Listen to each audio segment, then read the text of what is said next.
మళ్ళీ సంవత్సరంన్నర క్రితం నేను ఎమ్మెల్యేగా పోటీ చేశాను. మీ ముందుకు వచ్చి నాకు ఒక అవకాశం ఇవ్వండి, మన గ్రామాలను అభివృద్ధి చేసుకుందామని చెప్పాను. మీరు నమ్మకంతో నాకు ఓటేసి గెలిపించారు.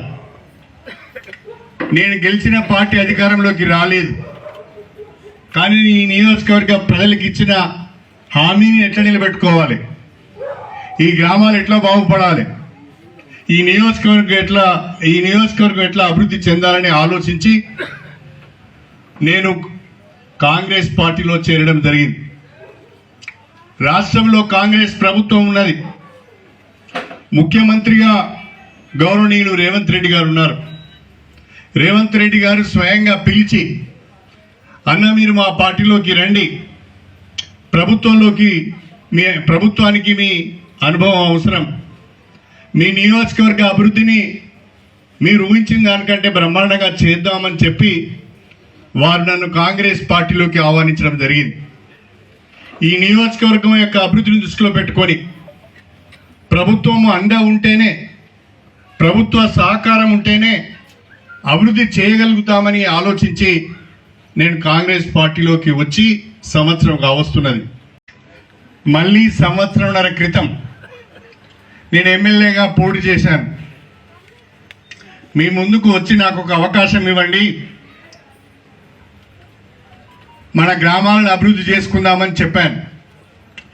మీరు నమ్మకంతో నాకు ఓటేసి గెలిపించారు.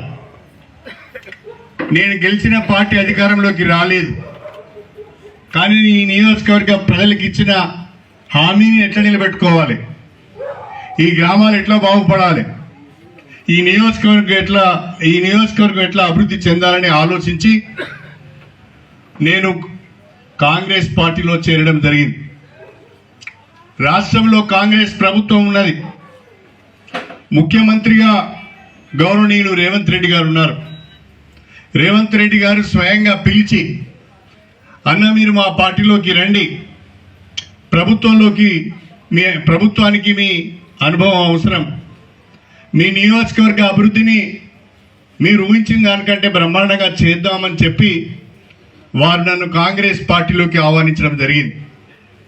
ఈ నియోజకవర్గం యొక్క అభివృద్ధిని దృష్టిలో పెట్టుకొని ప్రభుత్వం అండ ఉంటేనే, ప్రభుత్వ సహకారం ఉంటేనే అభివృద్ధి చేయగలుగుతామని ఆలోచించి నేను కాంగ్రెస్ పార్టీలోకి వచ్చి సంవత్సరం కావస్తున్నది.